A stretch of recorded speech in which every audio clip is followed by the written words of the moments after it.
Hi, welcome. My name is Lakshman Koka, and I'm one of the board members of Hemet San Jacinto Regional Chamber of Commerce.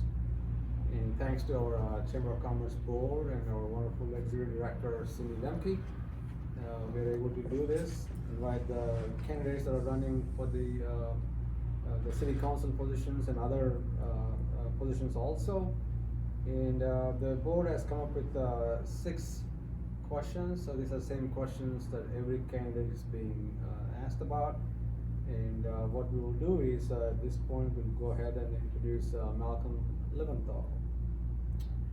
I'm Malcolm Lilienthal, and I'm a marriage and family therapist out here in Hemet. I'm an associate marriage and family therapist, which means I'm still working on my hours. I have about 4,500 hours, so I've completed the 3,000 allotted to California. I'm just waiting for an open ticket to take that exam, but due to COVID, everything's kind of backed up. So my licensure is on hold. So I'll remain an associate until further notice. But the office that I work out of is called New Hope Christian Counseling, and we're out there on Palm Street, and we deal with individuals suffering from anxiety, depression, PTSD. Most of our clients do come from the county, so we do see a lot of people who are from the county, but we do have a number of people who come there on their own to do anger management classes. We have meditation classes. We have several classes out there to help like with parenting and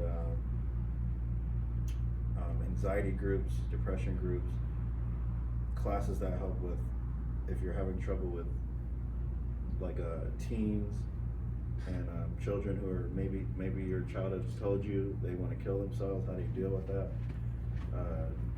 Just you can stop by and get some tools and tips to help you navigate that kind of situation. But that's who I am. I've lived in Hemet since 2002, and I was a press operator in 2002, went to school at Mount San Jacinto, master's degree at Argosy University, bachelor's degree at Cal Baptist University, and in about 2008 I was laid off from the press operating, and then that's when I started my journey back into school because I quit for a little bit, and then started noticing a lot of changes here in Hemet, a lot of new buildings and all kinds of new things going up. So I've seen a lot of changes here, and I've also seen a lot of degradation. So I thought this was a good opportunity for me to, instead of complaining about the situation, see if I could actually make a mark and do something about it. Very good. Thank you for being here. Okay, here's your first question. What do you believe to be the top 3 most pressing concerns of the business community in our valley? So the top 3 most pressing concerns to the business community would be economic development, homelessness, and public safety. I think those affect businesses. Homelessness might affect businesses because sometimes when they're loitering, people are apprehensive of people hanging out and what appears to look like they're loitering. So sometimes people are afraid to go into places when they see that kind of activity around, even if the person has good intentions. As far as economic development goes, there's a lot of vacant buildings here. A lot of wood. We can do better. And I think focusing on partnerships with, first of all, we have to make sure that the businesses that are already here are known, they get adequate advertising. And then making sure, so all of our small businesses are taken care of, and then making sure that there are at least around some kind of what you call an anchor business. like a corporation or something like that. That way the traffic's coming through. So then that raises, and then making sure that those small businesses, their licenses are taken care of, and things that they may not be aware of is taken care of, so that they're not shut down for something that could have been taken care of easily. Does that make sense? And then public safety, so making sure that people feel safe enough to go out somewhere, you know. That would include, how do we do with the COVID? So, do people feel safe when they go out to the store? Do they feel like they can go and not contract the disease or the virus? And how do we do that as a community, you know, to be respectful, not really focusing on whether or not do you have to wear a mask or not, but more focusing on just having respect for fellow man.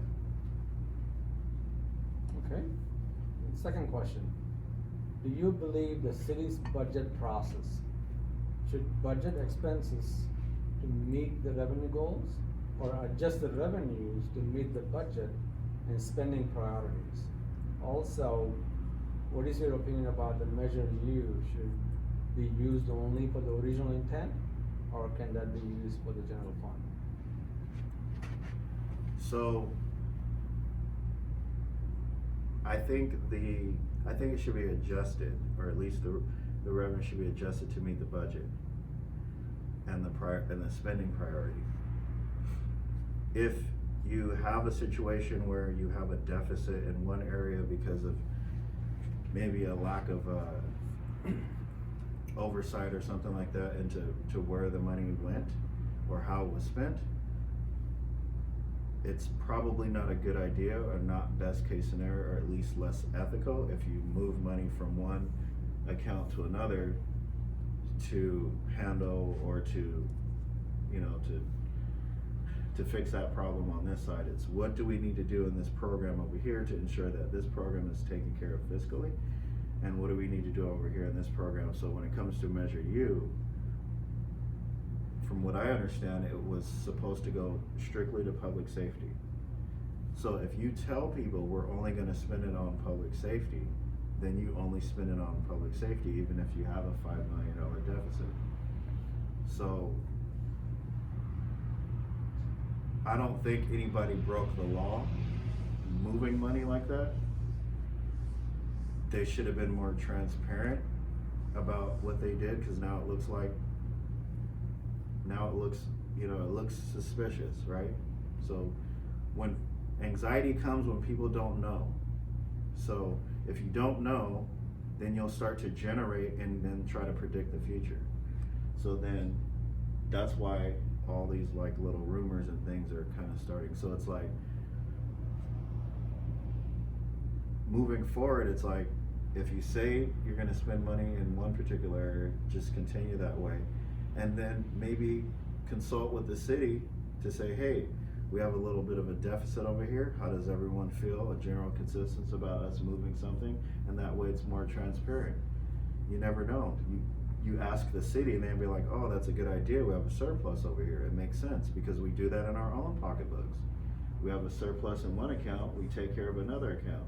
So it makes sense fiscally, but you still have to be transparent and let people know what you're doing so that they don't generate their own, you know, their own assumptions out of their fears. Okay. Question number 3. As we know, combating crime requires effective cooperation between the police and the local residents. As a candidate, what do you believe is the responsibility of the local residents to combat drugs and violence in their neighborhoods? And then if you are elected, what's your solution? Well, I'm a big proponent of everyone getting together and creating a sense of community, because I think that's the best way to combat any kind of lack of security in any area. So, walking around the neighborhoods, you ask a person, hey, do you know your next door neighbor? And a lot of these people don't know their next door neighbors, and they've been living next to them for like 10 plus years. And the question is, how come you don't know your neighbors? No one can really generate an answer, but it's just something like you come home from work, you do your thing, you go to sleep, and you repeat the same day. So it's like there's this like an independence kind of thing where everybody is just, it's their for and no more. So I don't really care what my neighbor's doing as long as whatever they're doing isn't affecting what's happening inside my four walls. So if we want to generate security, or at least understand what's happening, if you got to know your neighbor and then you found out that they were involved in drug use or drug abuse or something like that, then you just being there and being a neighbor that's out there willing to help them or willing to give them support or something like that, you might know of a job opening and this person just lost their job, so now they're reverting back to maybe stealing or selling drugs or something like that. And you might know of an opening somewhere, and because of just one act of kindness of really going over to get to know your neighbor, you generate this, it's like small incremental changes create the most impact. So just small little things of just getting to know your neighbor is one way to make sure that your neighbor isn't, and it's not that we're trying to be in everyone's business, it's when you show someone you care, then at least they can reach out to you when they feel like they're in trouble, because maybe what if they start using or something like that and they come to you and then you show them a drug program that they could go to and then they get their life in order, you know? So when it comes to the relationship between local people and the police, it's working together to make sure that the end game is cohesiveness and community. It isn't, the end game isn't segregation or separation. Does that make sense? Okay. Please tell me. Okay. Question number 4. I know you touched on this a bit earlier. During these times of COVID-19 pandemic, what role should elected positions play? The role that elected officials should play is something to the tune of, how do we create an environment, almost like a wireless environment? How do we create an environment in which people may not necessarily need to leave their homes, you know? Because if we're trying to stop the spread and the CDC is like, stay home, that's the order to stay home, or maybe just our governor is stay home, business still needs to be conducted somehow. So if the city officials get together and figure out, like, how can we help these businesses? And that's the thing is,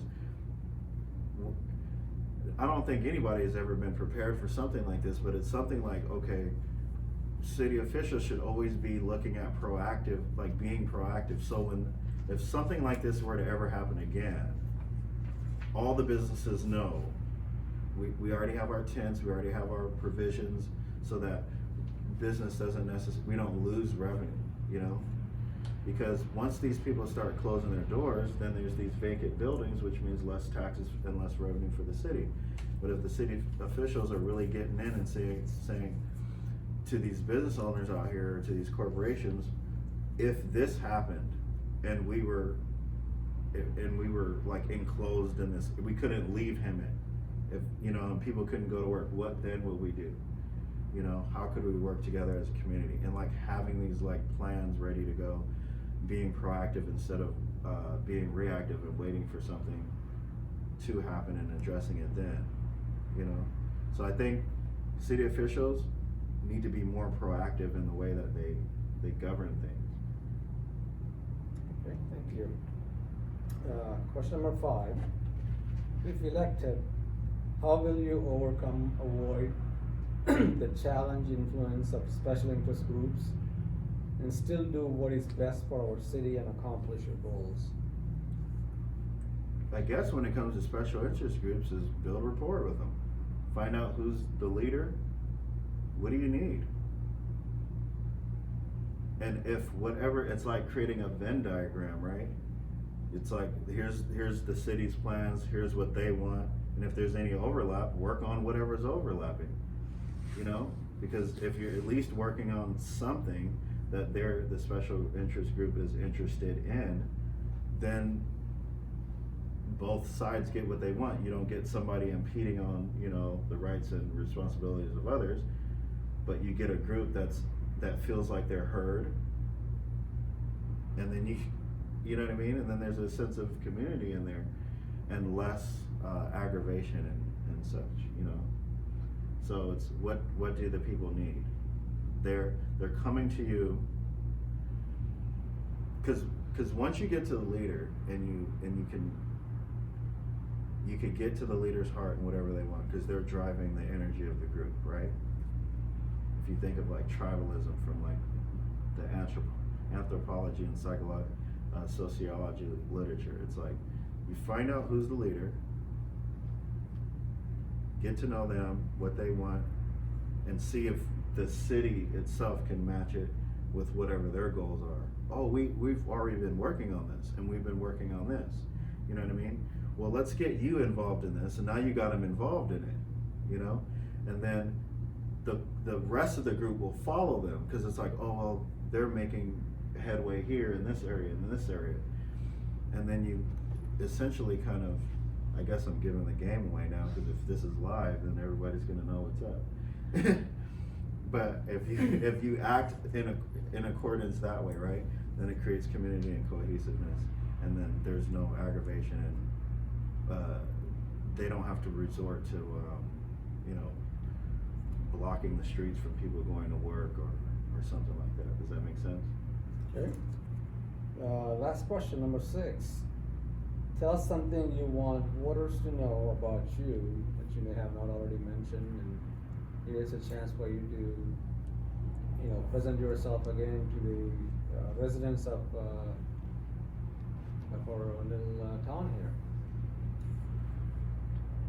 So, my biggest thing right now is nobody knows who I am. And I get that, and I understand that.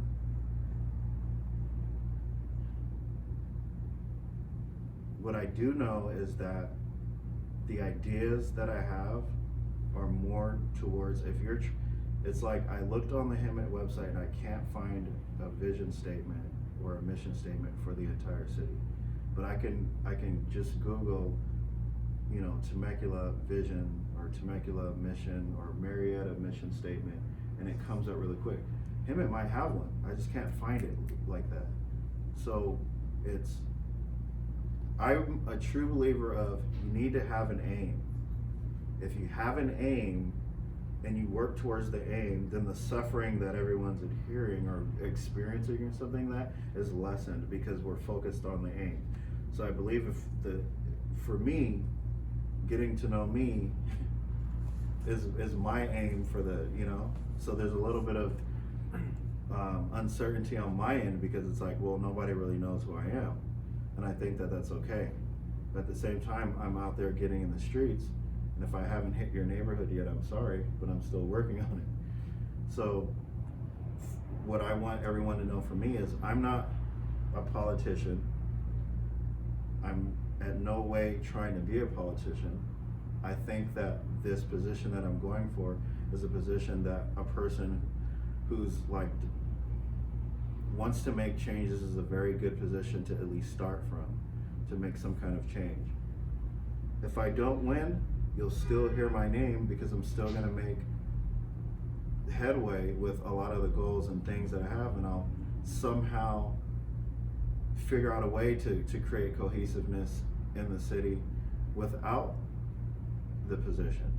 So I don't necessarily need the position, but I'm asking the city to trust me with the position, because I have a lot of like goals and things of trying to make.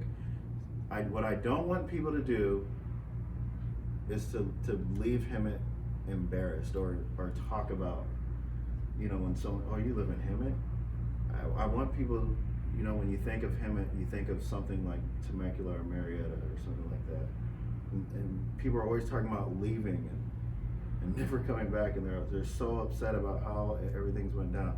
I'm a person of community, so I'm gonna try to bring back, I've heard about all this community stuff that Hemet used to do together. I wanna bring all that stuff back and try to create a sense of community within. So you're like, I'm proud to say I'm from Hemet. You're not embarrassed to say it anymore. And I know that's going to take time and the involvement and effort of everyone in the city. And that's okay. But at least we get to the end game of cohesiveness, and we're not worried about special interest groups and all these other things, because everything's working together for the good of the entire city. Thank you so much. Appreciate you being here. Good luck to you.